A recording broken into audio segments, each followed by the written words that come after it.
Assalamualaikum warahmatullahi wabarakatuh. Shalom, Om Swastiastu, Namo Buddhaya, Salam Kebajikan. Perkenalkan, nama aku Nasya Najis dari kelas B Angkatan 2022 Fakultas Hukum Universitas Mula Warman. Di video ini, aku bakal sedikit memberikan wawasan atau sedikit memberikan pengetahuan aku tentang pendidikan Pancasila. Walaupun aku masih baru belajar, tapi semoga wawasan-wawasan ini memberikan manfaat bagi teman-teman yang menonton ya. Amin. Nah, hal pertama yang akan aku bahas yaitu tentang perumusan Pancasila, di mana Pancasila ini dikemukakan pertama kali pada sidang BPUPKI, yang di dalam sidang ini terdapat 3 tokoh yang mengemukakan pendapatnya tentang dasar negara, yaitu yang pertama adalah Muhammad Yamin, yang kedua Supomo, dan yang ketiga adalah Insinyur Soekarno. Dan pada sidang inilah Insinyur Soekarno pertama kali menyebutkan Pancasila, di mana Pancasila ini terdiri dari 2 kata, yaitu Panca yang berarti 5 dan Sila yang berarti dasar, yang berarti Pancasila secara garis besar adalah 5 dasar negara bagi Republik Indonesia. Selanjutnya, pada tanggal 22 Juni 1945, Pancasila disahkan di dalam Piagam Jakarta oleh PPKI. Tetapi ternyata itu bukanlah akhir dari perjalanan panjang Pancasila, karena seiring dengan perjalanan kemerdekaan Indonesia, ternyata Pancasila ini menuai banyak polemik dan protes dari berbagai agama dikarenakan silanya yang pertama, yaitu ketuhanan dengan kewajiban menjalankan syariat Islam bagi pemeluk-pemeluknya, yang pada akhirnya pada tanggal 18 Agustus 1945 Pancasila disahkan di dalam pembukaan Undang-Undang Dasar 1945 dengan mengganti sila pertama menjadi ketuhanan yang Maha Esa. Terus, kenapa sih kita wajib memahami apa nilai-nilai dalam Pancasila? Karena menurut saya, Pancasila merupakan jati diri bangsa yang harus selalu kita ingat agar kita dapat mempertahankan jiwa nasional kita, dimana akhirnya kita bisa mengaplikasikan nilai-nilai Pancasila itu di dalam kehidupan sehari-hari, sehingga terciptalah masyarakat sesuai dengan apa yang diharapkan Pancasila.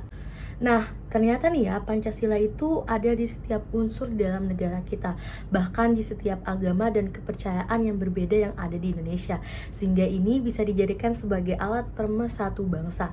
Dan tidak lupa juga, Pancasila itu dibuat secara sistematik dan sistematis, yang kemudian dituangkan dalam pembukaan Undang-Undang Dasar 1945, yang akhirnya dikembangkan secara filsafat, yang berarti Pancasila ini bersifat mutlak dan tidak dapat dirubah. Sehingga Pancasila dapat dijadikan sebagai dasar filsafat negara karena nilai-nilai yang terkandung di dalamnya bersifat nasional sebagai pandangan hidup bangsa. Tidak hanya sebagai dasar negara, Pancasila juga dijadikan sebagai ideologi negara karena berperan untuk menuntun perilaku masyarakat agar tetap ingat terhadap jati dirinya dan agar bisa melawan perilaku-perilaku yang bertentangan dengan nilai-nilai Pancasila seperti ateisme, individualisme, dan kapitalisme. Selanjutnya, saya akan membahas tentang Pancasila sebagai dasar etika bangsa, di mana ini dijadikan sebagai dasar etika dikarenakan Pancasila dapat menuntun dan mengarahkan masyarakat untuk bersikap dan bertingkah laku dengan baik. Pancasila juga merupakan norma tertinggi di dalam penyusunan perundang-undangan di Indonesia. Tetapi, walaupun kita sudah menjadikan ini sebagai dasar etika bangsa, masih saja banyak tantangan yang akan kita hadapi. Yang pertama adalah otoriter yang masih ada di dalam pemerintahan. Yang kedua adalah KKN yang masih ada dan banyak. Lalu yang ketiga adalah banyaknya anarkisme yang mengatasnamakan demokrasi. Nah, tantangan-tantangan yang saya sebutkan tadi biasanya muncul karena masih banyak yang salah memahami nilai-nilai Pancasila. Jadi, gimana kalau kita sedikit membedah apa saja nilai-nilai yang terkandung di dalam sila-sila Pancasila?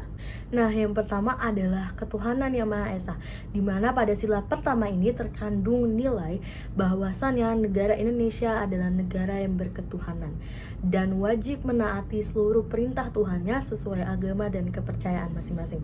Lalu yang kedua adalah kemanusiaan yang adil dan beradab, di mana artinya setiap manusia mempunyai hak dan kewajiban yang sama, bahkan janin yang ada di dalam rahim ibu. Lalu sila ketiga yaitu persatuan Indonesia, yang artinya walaupun banyaknya perbedaan, tetapi kita harus tetap saling menghargai dan mengakui antar sesama agar persatuan tetap terjaga. Lalu yang keempat adalah kerakyatan yang dipimpin oleh hikmat kebijaksanaan dalam permusyawaratan perwakilan, yang artinya Indonesia berpegang pada permusyawaratan kemufakatan dan membicarakan semuanya secara bersama dan memutuskannya dengan kepentingan bersama, yang artinya harus kuatnya demokrasi di dalam negara ini. Lalu yang kelima adalah keadilan sosial bagi seluruh rakyat Indonesia, yang artinya seluruh rakyat Indonesia mempunyai hak yang sama dalam mendapatkan keadilan tanpa memandang kelas sosialnya. Nah, dari beberapa wawasan yang saya sebutkan, saya akan melakukan rencana aksi yaitu lebih gencar dalam membagi ilmu atau menukarkan wawasan baik secara tatap muka maupun secara media sosial melalui Twitter salah satunya, karena beberapa hari atau beberapa tahun ini Twitter merupakan salah satu media sosial yang banyak digunakan orang-orang dalam mengemukakan pendapat mereka. Sehingga dari pertukaran pendapat itu kita dapat belajar cara menghargai perbedaan pendapat yang ada di luar sana, dan juga tidak lupa untuk terus menjaga dan turut andil dalam sistem pemerintahan agar kemufakatan dan demokrasi yang ada di Indonesia terjaga dengan baik. Dan mungkin itu saja dari saya. Terima kasih yang telah menonton video ini. Semoga apa yang kita harapkan terencana dan tercipta dengan baik. Maaf kalau ada kurangnya, yang pasti ada kurangnya. Terima kasih semuanya. Wassalamualaikum warahmatullahi wabarakatuh. Bye.